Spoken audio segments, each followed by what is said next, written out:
Without much further ado, please welcome our very own Father Francis Gustillo.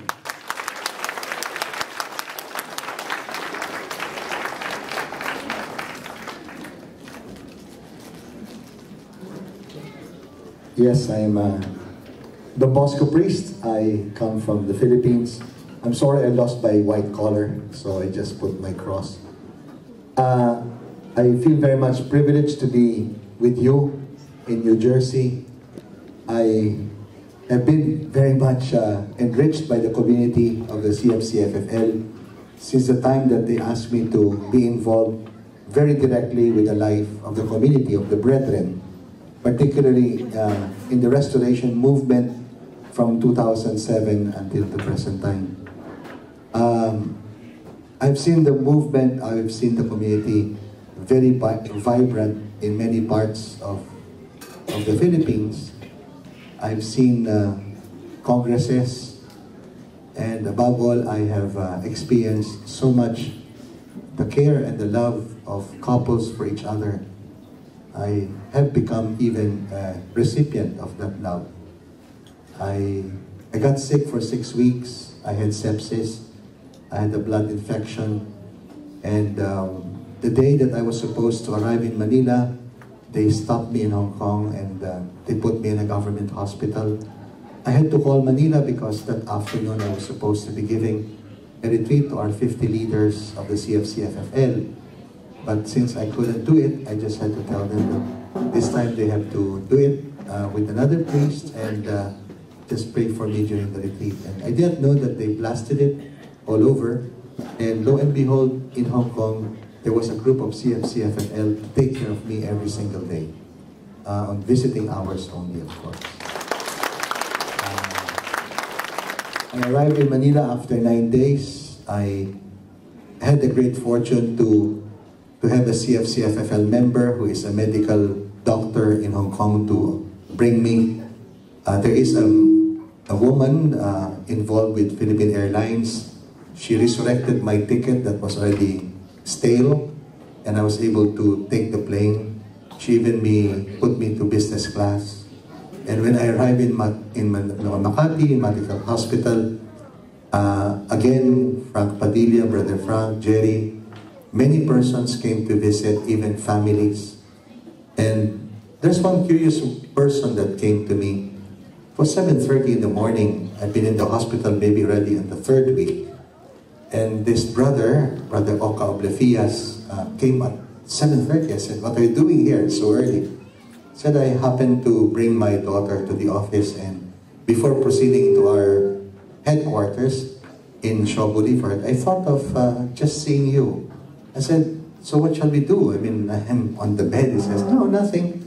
Just want to spend some time with you." And then he said, "You know, Father, I think you need a shave." So he shaved me. And he said, "You want? I could massage your back. Maybe it's already sore for having slept on that bed for over 3 weeks." And I said, "Sure, sure." And lo and behold, after shaving, after massaging, at around 8:30, he said, "Father, I better go." That's it. A wonderful deed. I really felt blessed. Because here is concern, care, love. I would say you could feel it in your bones because he massaged me. I could feel it on my beard and my face because he shaved my beard. And that's all that he did, but it's so much that I felt that I was so much blessed because of this community. So now I'm here in the United States. I'm in transition. I had a meeting in Quito, Ecuador, of my congregation. I'm part of a core group for the world meetings on formation, on ongoing education of priests and brothers of my congregation.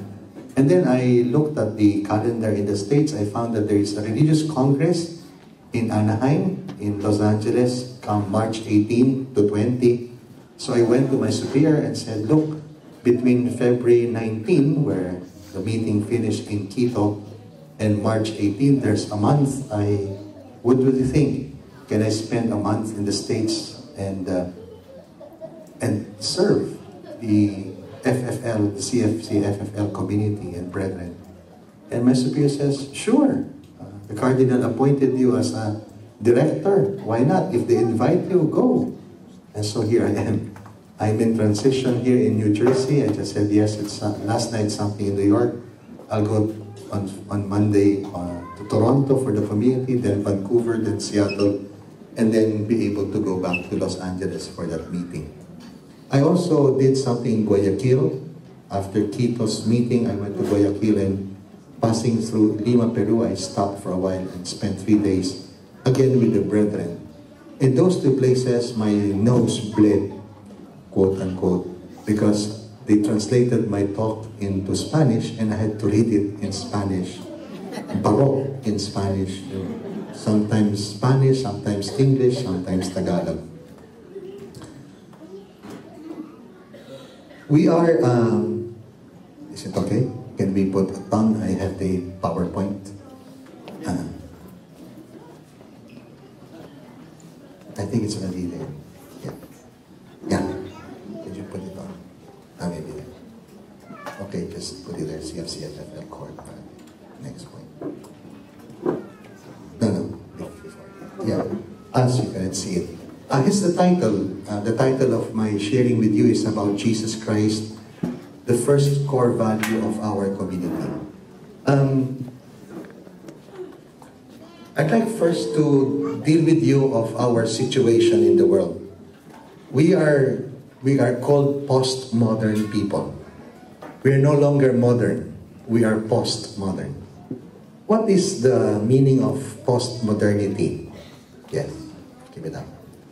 What is this premise that I'd like to give you? What is postmodern? Let me define it or describe it better to describe it. Postmodernity is a type of relativism. It's a big word, subjectivism. What is subjectivism or relativism? It wants to state that I can do whatever I want. I can create my life. I can have my personal agenda. If I like my life to be this way, then you have nothing to do with it. If you like your life that way, I have nothing to do with it. But let's just respect each other. You do what you want, I'll do what I want. We create our own goals, our own destinies.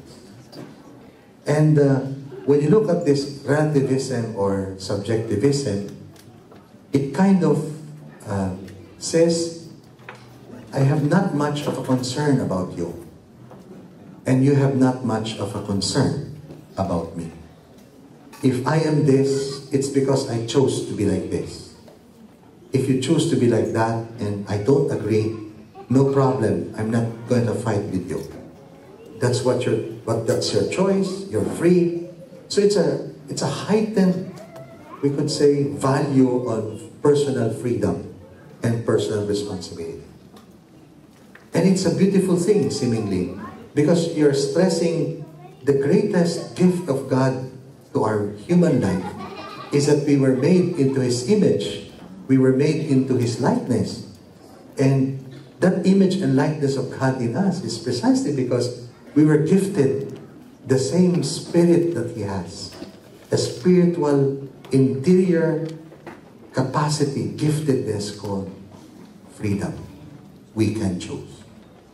As God is free, He can choose.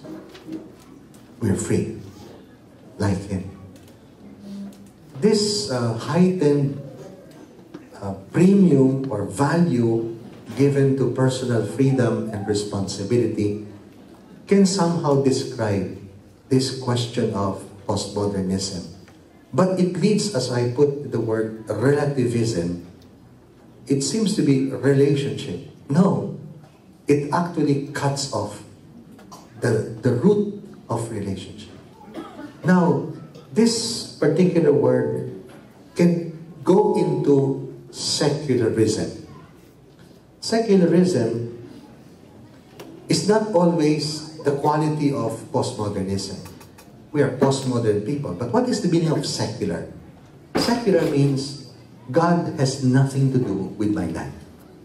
If you have nothing to do with my choices, and I have nothing to do with your choices, they also say God has nothing to do with my choice.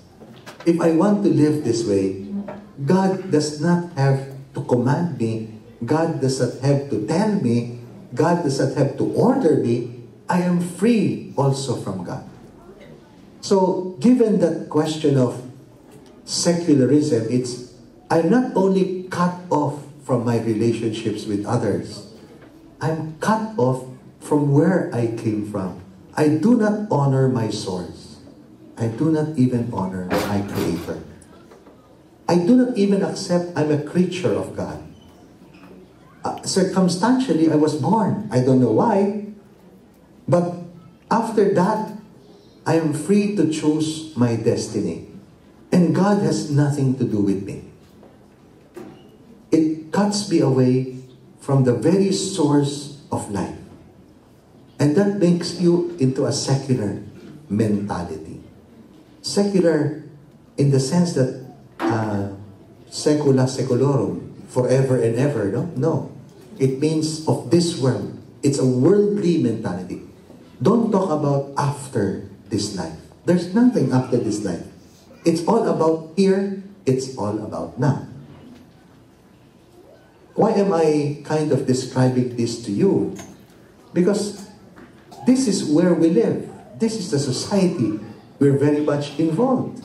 Especially in the modern societies in the developed countries of Europe and of the United States, of Japan, of Korea, of Singapore, of Hong Kong, and other parts of the world, and even in the Philippines, in the urbanized cities of the Philippines, we have this postmodern, relativistic, secular mentality.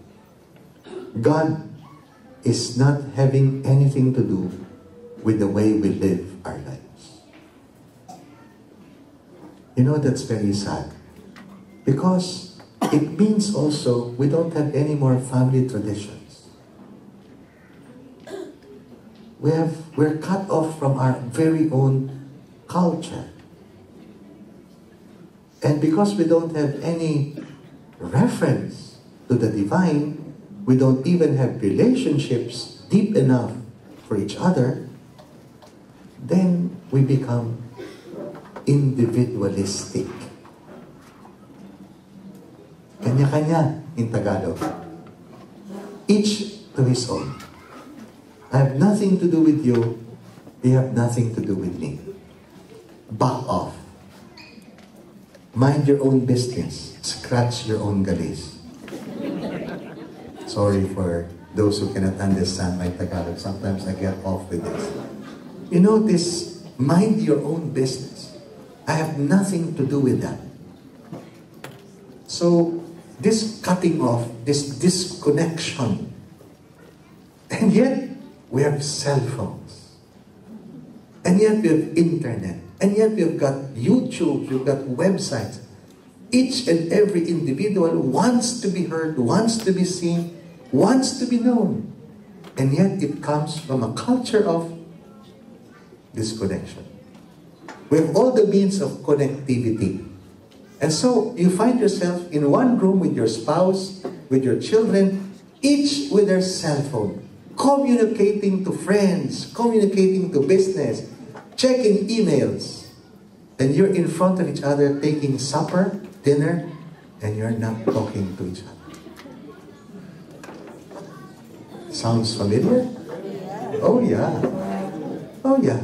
Before, people were just watching television while eating, or before, people were just reading the newspaper and not minding each other.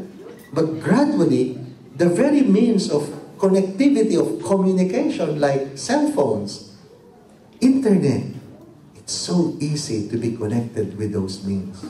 But up close and personal, it's so difficult. Because of this secular, relativistic, individualistic mentality. And so, here you are, parents, You've got to